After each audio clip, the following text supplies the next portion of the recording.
Hello, and I'm James Lott Jr. This is JLJ this morning. I'm coming to you this morning in a somber tone because I want to talk to you about death.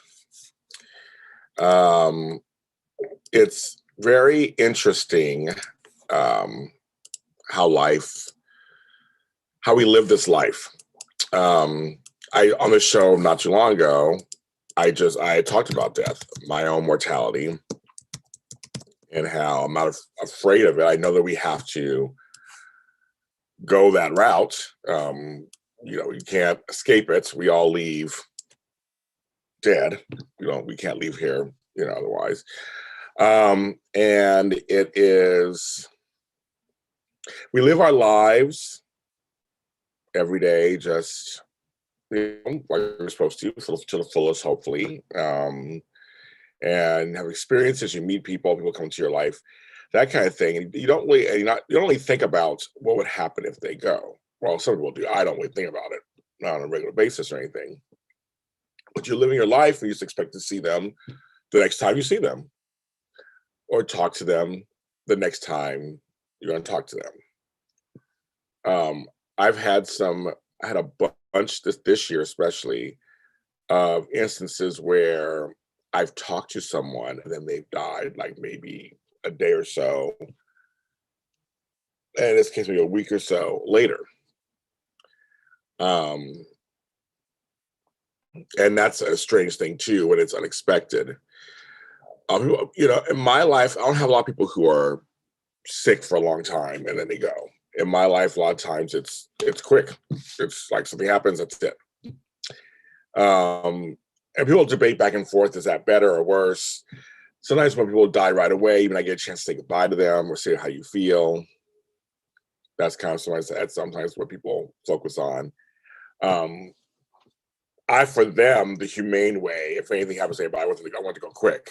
That's just how I am about that. I don't want anybody to suffer. So I'm like, for them, if quick is the way to go, then I hope they go that direction. My stepdad, I have a current stepdad with my mom, Moses, and you may have seen me talk about him on stuff. He's still alive. He's 80, he'll be 85 this year. He's still alive. But before that, with that relationship between my father and him, and that's my stepdad, Larry. Larry came at a time in my life when I was a young teenager and I needed a male figure so bad. Didn't like him at first, of course, that teenage, how you come in here. And it wasn't because I wanted my father. I mean, I was trying to build a relationship with my father, but I wasn't like I wanted him back in the house and married to my mom.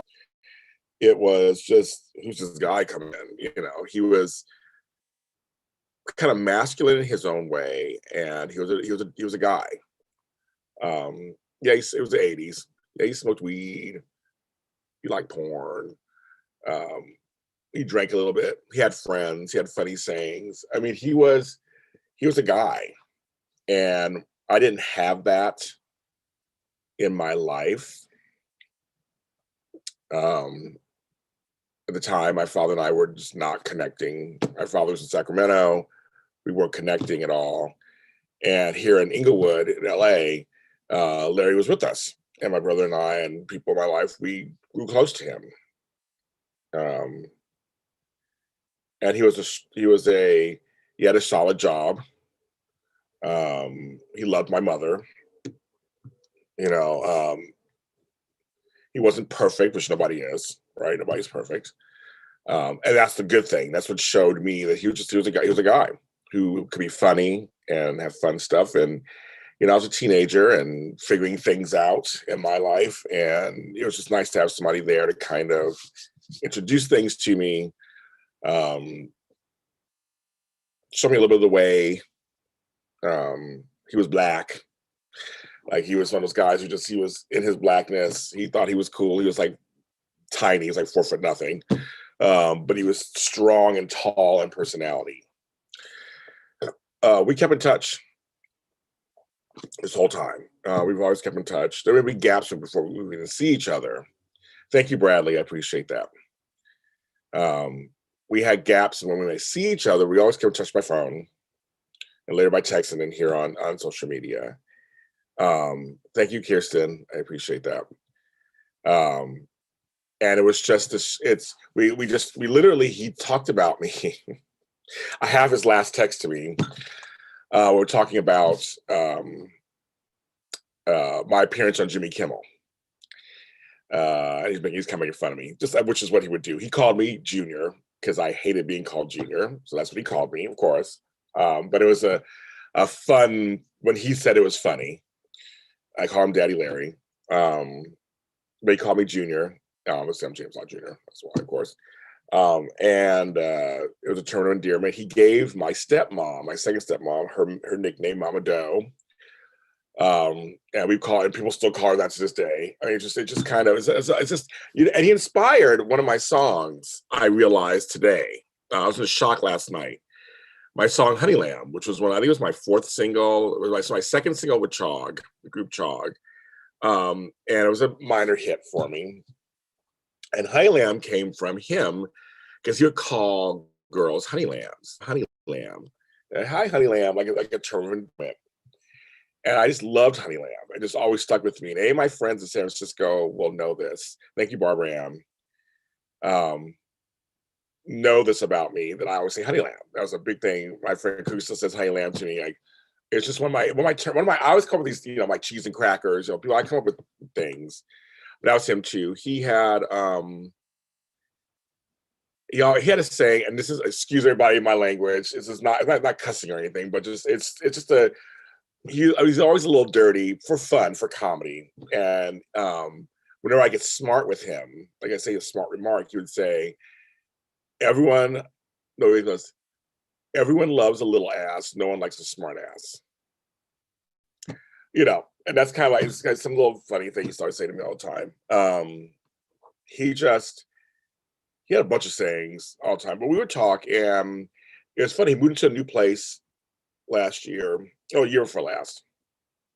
I went to go see him. Got all over there, and it was the one time he wasn't home. We had to laugh about that. He was having to go out for a minute. But we kept in touch, and I was planning on trying to go see him soon. It's hot in LA, so I'm not really running around anywhere. And my mom called to give me the news. They stayed in touch. They stayed friends. Another example of sometimes relationships just aren't meant to be whatever phase they're in. Sometimes relationships can morph into something else and still be beautiful and wonderful. And I have a picture with both my stepdads. I'm trying to find that picture. I have a picture of both of them and me at the same time. But everybody was friendly. There's no jealousies or craziness or anything going on there. It was very mature, plus my stepdad, Larry, and my mom ended way before Moses came into the picture. It was like a decade or so later before he came to the picture. So there's no kind of anything in between there. I cried all last night. I cried when I was asleep. I had a glass of wine. I didn't even finish it. I had a couple of sips, and I was like, "This needs something to calm me down," because I couldn't breathe when I found the news. My mother was telling me it's like the wind was knocked out of me because I was so shocked. It's always that. You're upset. It's weird. So when something happens, you find out you're upset. Your emotions starting to set in. You're like, did I just hear what I heard? Is it serious? And then the weight of it comes in. And it's just such a weird thing. And I've been through this before, obviously. I'm at that age now where I have no grandparents. My godmother passed away a couple of years ago. Now I lost a stepmom, and I lost a stepdad. I mean, like, it's just like they're starting to go. I'm becoming one of the older ones in the family. That's weird.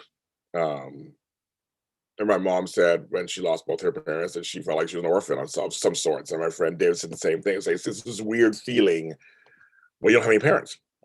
And so I do technically have both my mother and father. My father and I don't really have a relationship. We talk occasionally online, but we don't get together, see each other, do anything together.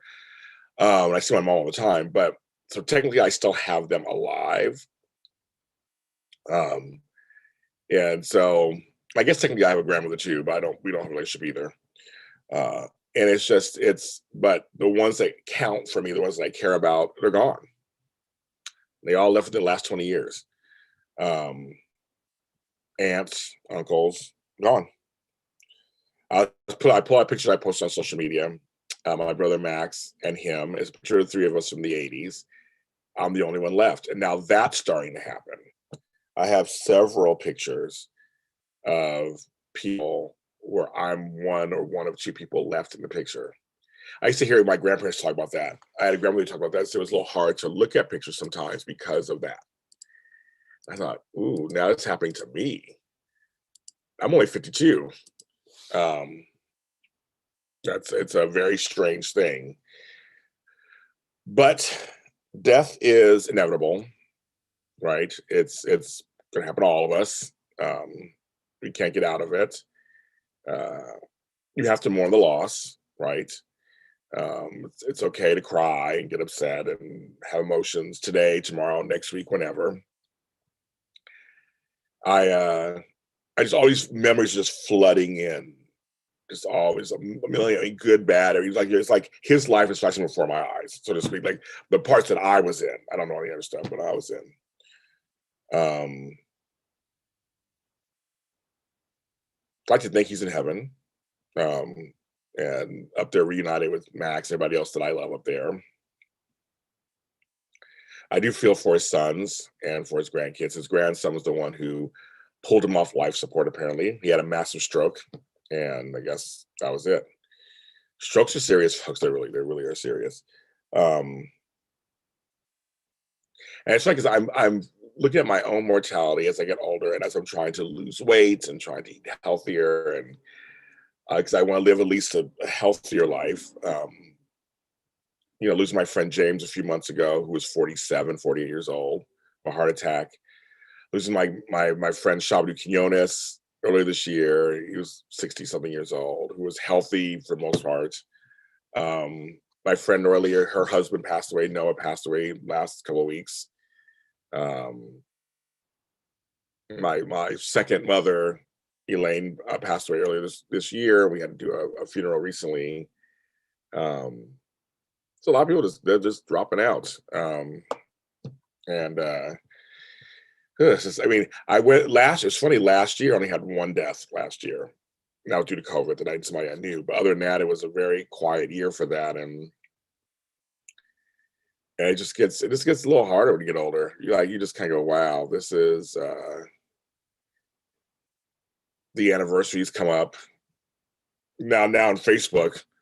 The memories kind of snap. The memories come up. They start sending you pictures of what happened a year ago, 4 years ago, 2 years ago. You're like, oh, okay. But his legacy lives on, like I said, through his kids and grandkids, through me, through my brothers and sisters, through us, my mom.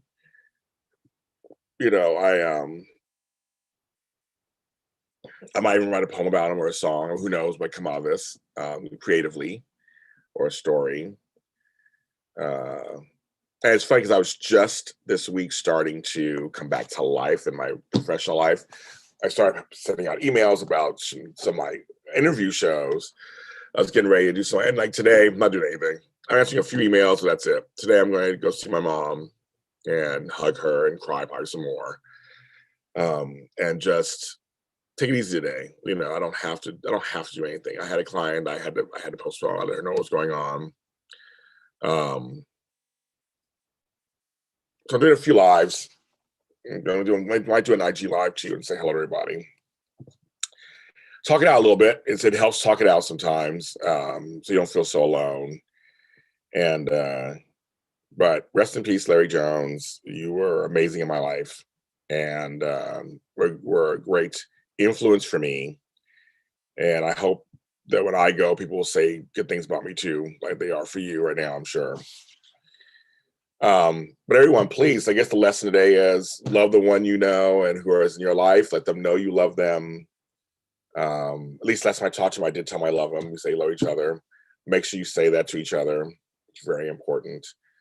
Um, be there for each other. Life is so short. It really is. It's really short. And try to have a good day today.